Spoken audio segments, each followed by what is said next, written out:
She kept climbing higher in South Florida politics, a vice mayor with Haitian American roots, an environmental scientist, a barrier-breaking leader who many believed was headed for Congress one day. But in the early hours of April 1st, 2026, Nancy Metier Bowen was found dead in her own bedroom. Her husband, Stephen Bowen, stands accused of shooting her 3 times with a shotgun, using a pillow as a makeshift silencer, wrapping her body in blankets and garbage bags, and then sleeping downstairs in the same house. He allegedly told a family member he couldn't take it anymore. This is the story of Nancy Metier Bowen, a dedicated public servant whose life ended in a domestic violence tragedy that has shocked Coral Springs and the broader South Florida community.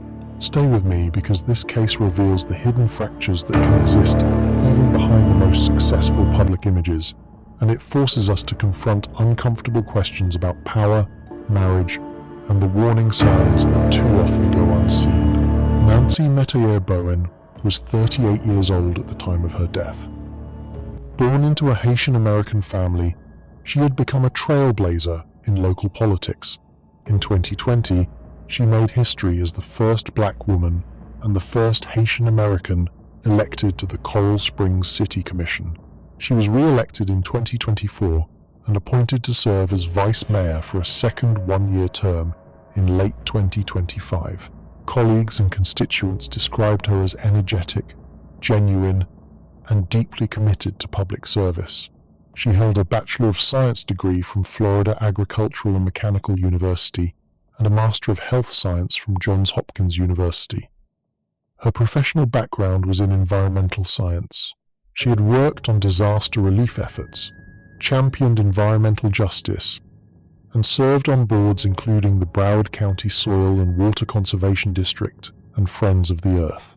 Nancy was more than just a politician. She had volunteered for presidential campaigns, served as Florida Caribbean Vote Director, and was known for her work supporting Haitian immigrants and community programs. Friends remembered her as vibrant, often wearing her favorite color orange, a symbol of both her personality and her family roots. Just months before her death, her family had already been through profound grief, mourning the loss of her brother, who had survived the Parkland school shooting only to pass away later. The community would later say that Nancy carried that pain with grace while continuing to show up for others. Stephen Bowen, 40, her husband, lived with her in their home on the 800 block of NW 127th Avenue in Coral Springs. From the outside, they appeared to be a stable couple navigating life in a prosperous suburban city of roughly 140,000 residents. But behind closed doors, tensions had clearly been building. Police records later revealed that officers had responded to the address at least 6 times between August 2023 and April 2026 for various calls. While authorities emphasized that none of those prior visits were formally classified as domestic violence incidents, the repeated police presence at the home raised immediate questions in the days following Nancy's death. Neighbors and colleagues would later reflect on how little they truly knew about the private dynamics of the marriage. The relationship between Nancy and Stephen had its public moments of normalcy, but signs of strain existed beneath the surface. Nancy was thriving in her career, juggling commission meetings, school board responsibilities as chair of the Coral Springs Charter School, and broader political ambitions. Stephen, by all accounts, lived alongside her in that high-pressure environment. Friends of Nancy would later describe her as someone who gave everything to her community, sometimes putting on a strong public face even when personal challenges mounted. The couple had no children mentioned in public reports, and their life together centered on the suburban home that would ultimately become the scene of unimaginable violence. On the evening of Tuesday, March 31st, 2026, the couple was at home together. According to the arrest affidavit and statements released by investigators, Stephen Bowen allegedly shot Nancy multiple times with a shotgun. One wound struck her left shoulder. Court documents indicate he used a pillow to muffle the shots, a detail that investigators described as an attempt to reduce noise and avoid immediate detection by neighbors. After the shooting, he wrapped her body in a comforter and black garbage bags in the upstairs master bedroom. He then went downstairs and slept. The next morning, Wednesday, April 1st, Nancy failed to appear at scheduled meetings, including a city commission meeting where she was expected in her role as vice mayor. She stopped responding to messages from worried colleagues and family members. Alarm grew quickly.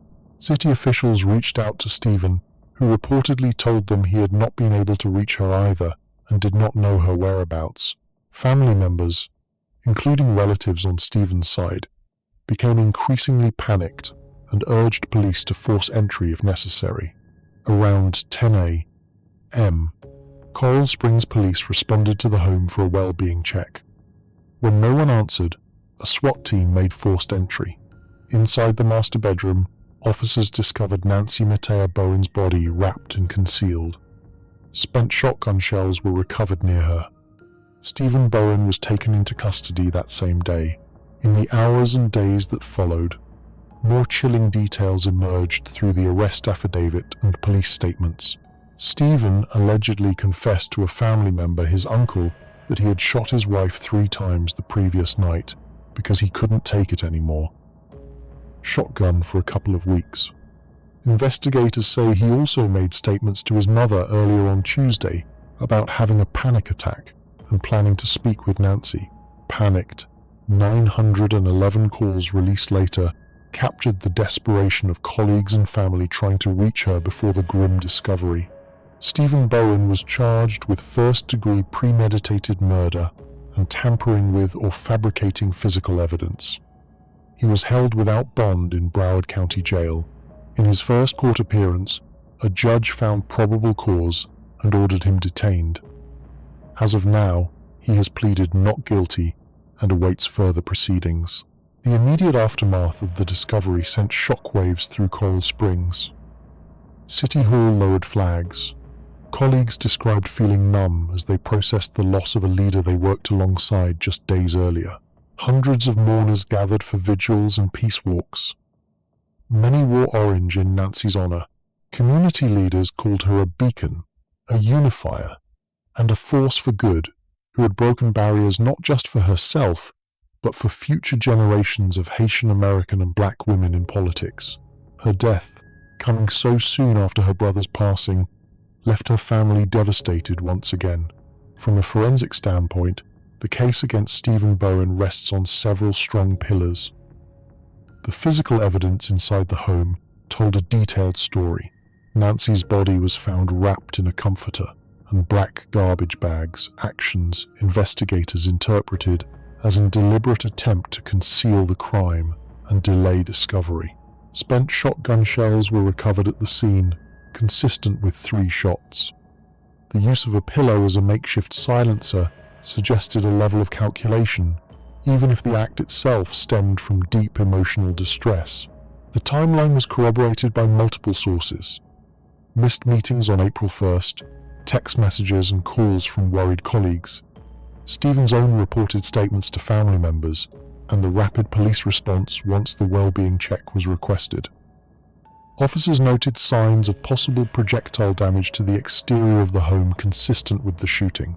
Critically, there were no reported signs of a prolonged struggle that would indicate mutual combat or self-defense. The absence of defensive injuries on Nancy, combined with the close-range nature of the wounds, supported the prosecution's narrative of a targeted attack while she was likely in bed. Phone records, 911 audio, and neighbor statements further locked in the sequence of events.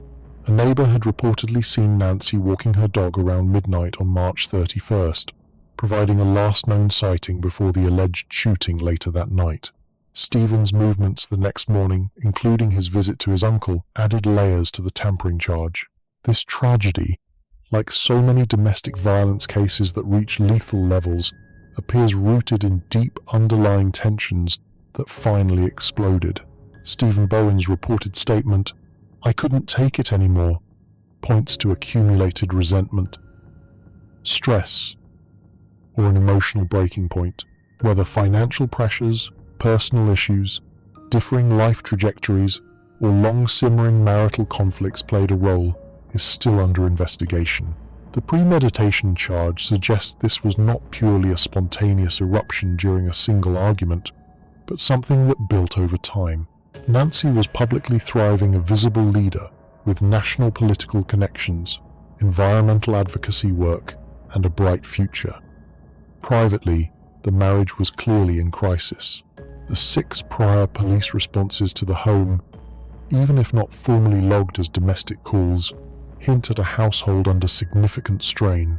Friends later spoke of Nancy as someone who poured herself into community work, sometimes at the expense of addressing personal difficulties. She had faced unimaginable family loss recently, yet continued showing up with strength and optimism. The psychological profile that emerges is one of contrasts. Nancy represented resilience, ambition, and public service. Stephen, by contrast, allegedly reached a point where he chose lethal violence. The pillow silencer, the wrapping of the body, and his subsequent actions suggest a mix of panic and attempted self-preservation after the act. His alleged confessions to family members shortly afterward indicate a rapid unraveling once the weight of what he had done began to settle. Experts in domestic violence often note that cases involving high-achieving victims can be particularly hidden. In Nancy's case, her role as vice mayor may have made it harder for those around her to recognize or intervene in warning signs. The community has since reflected on how domestic violence does not discriminate by income, status, or education level. The tragedy is compounded by its timing and Nancy's broader legacy. She had survived and thrived as a first-generation American, turning personal and cultural heritage into political power. Her work on environmental justice, disaster relief for Haiti, and local education left tangible impacts. At vigils, speakers emphasized that her murder cannot erase the doors she opened for others. In the weeks following her death, Coral Springs and Broward County leaders called for continued conversations about domestic violence prevention, mental health support, and the need for better systems to catch families in crisis before it is too late. Nancy Metayer Bowen was 38 years old. She was a vice mayor, an environmental scientist, a community champion, and a woman with so much more to give. She left behind a legacy of service, inspiration, and trailblazing leadership that her death cannot diminish. Stephen Bowen's case continues through the court system. As more details emerge in the coming months, this story will likely be examined not just as a shocking crime, but as a painful reminder of the private battles that can rage behind even the most polished public lives. If you've made it this far, thank you genuinely. These stories matter. They shine a light on domestic violence, even when it touches those in the public eye, and they remind us to check on the people we care about. If this is your first time on the channel, subscribe and turn on notifications. We cover true crime cases in depth 3 times a week. I'll see you in the next one. Love true crime.